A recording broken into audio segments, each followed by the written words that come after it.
Yo, what's going on, YouTube? It's February 28th, 2017. Last day of Black History Month. But black folks are always making history.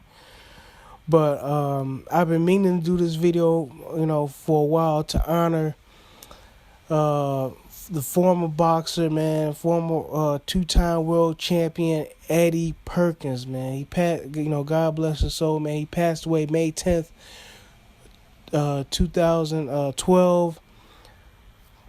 Um, just on a personal note, man. He was a good guy. What I knew of him, he was a good guy. I got a chance to like hold his belt and everything like that, and he trained us, man. He trained us at a school and stuff like that. But anyway, man, yeah, I want to do him justice, man. I want to do him justice on this one, man. So let you know about Eddie Perkins, man. He's a two-time world champion at 140 pounds, man. That's junior welterweight, okay? And he was the first person to ever hold the WBC belt at 140 pounds, okay? Now on top of that, he was the first boxer, professional boxer to hold the WBA belt at 140 pounds. And saying that, man, you could say he was the first unified champ at 140 pounds, man.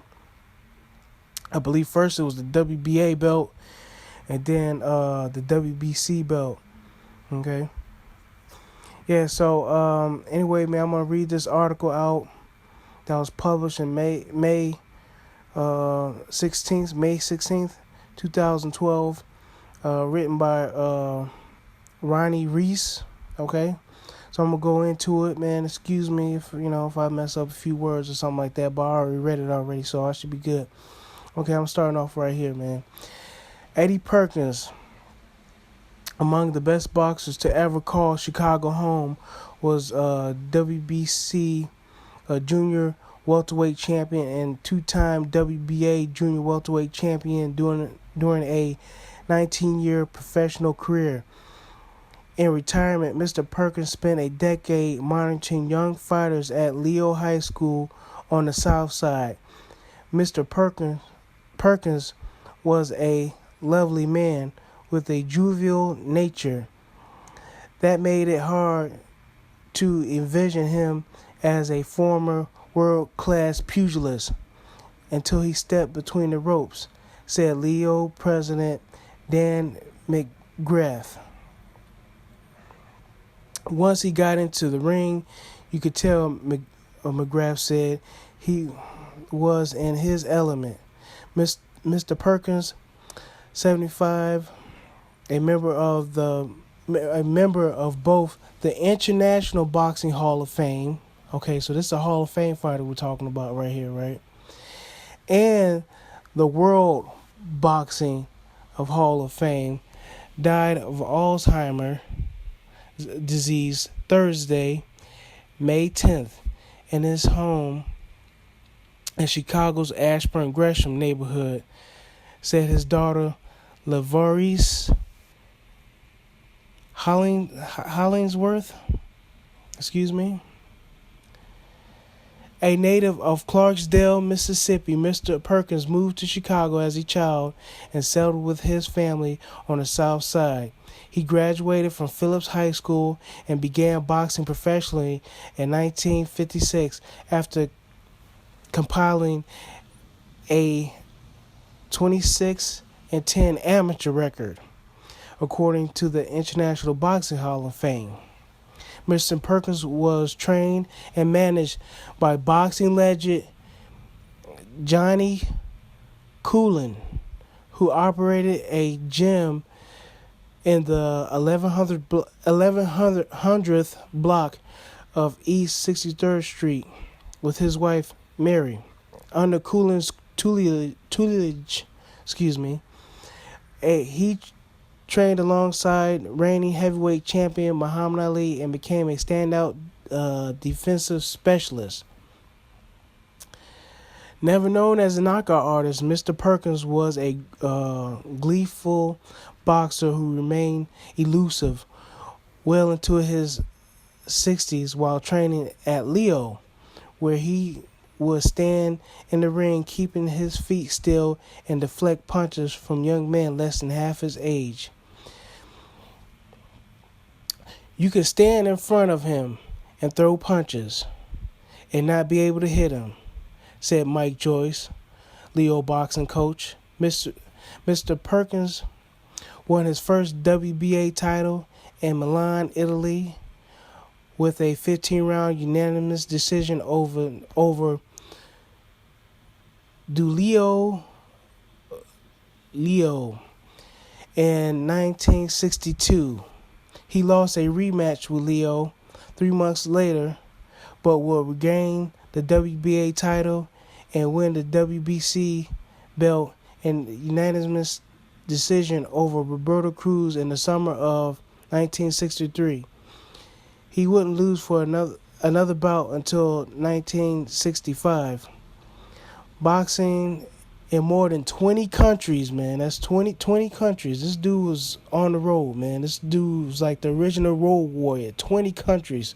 Boxing in more than 20 countries. Mr. Perkins often fought on consecutive nights for low pay.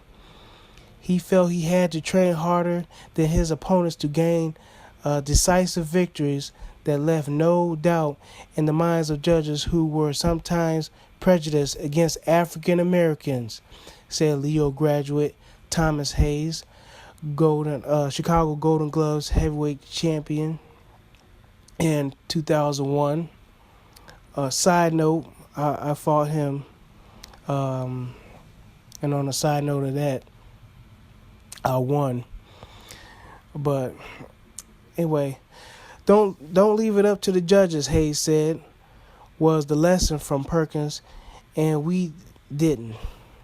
Mr. Perkins retired from boxing in 1975 with a career record of 74 wins, 20 losses, and 2 draws, and became a paper branch delivery manager for the Chicago Sun-Times. He remained in excellent shape by jogging and bowling, and imparted decades of his championship wisdom inside and outside the ring. A lot of quote, this is a quote here, a lot of trainers can only tell you, said retired boxer James Kitchen. Yeah, I heard of that name before, James Kitchen. He can put on the gloves and show you. Okay.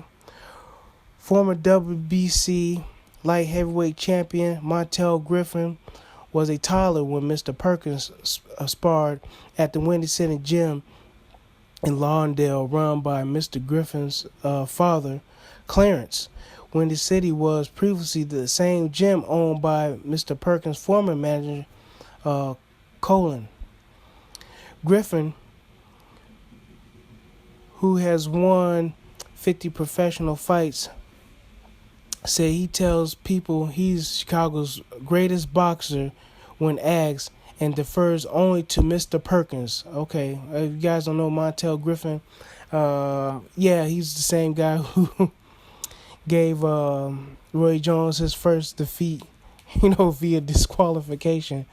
Okay, all right, if I'm not mistaken, but I'm pretty sure I'm right. Okay, plain and simple, he's the best boxer to ever come out of Chicago, he said.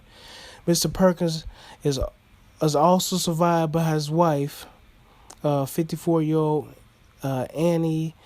Then you have his son, Eddie Perkins Jr., then Clarence. He has a brother, Reverend Lawrence Perkins, 2 sisters, Bertha, Barton, and Elizabeth Carter, 6 grandchildren, and 3 great-grandchildren. And then it goes on to the visitations, which, is long and over with, unfortunately. So, yeah, man. So this is, that article was, published out of Chicago Tribune, and it was written by Ronnie Reese. I'm leave a link in the description below. But yeah, Eddie Perkins, man. Eddie Perkins, I've been meaning to talk about him for a long time, man. Yeah, man, one story I'm going to share with y'all, man, as far as him being such a defensive pugilist, man.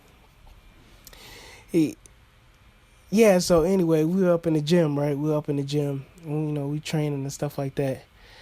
And then he was showing some young cat something, and I don't know what the hell happened, but he had hit Mr. Perkins. You know what I'm saying? It was unexpected. So this dude, wasn't, he didn't expect the dude to punch him or nothing like that. But the dude, like, kind of like sucker punched him and hit him in the jaw, and Mr. Perkins fell, straight down, like almost flat on his face. And we were like, what the hell's going on? So, yeah, man, you got to protect yourself at all times in boxing, man, because that happened to me where the coach was like, time. And then I stopped, and the dude, like, just threw a punch. And, man, that shook me up, man. But, yeah, man, Mr. Perkins got sucker punched, man. And I wanted to hit the dude, too, myself. But I was like, man, Mr. Perkins cool. He all right. He got back up, dusted himself off. And, he had a smile on his face, man. So that's the one thing I remember with, Mr. Perkins.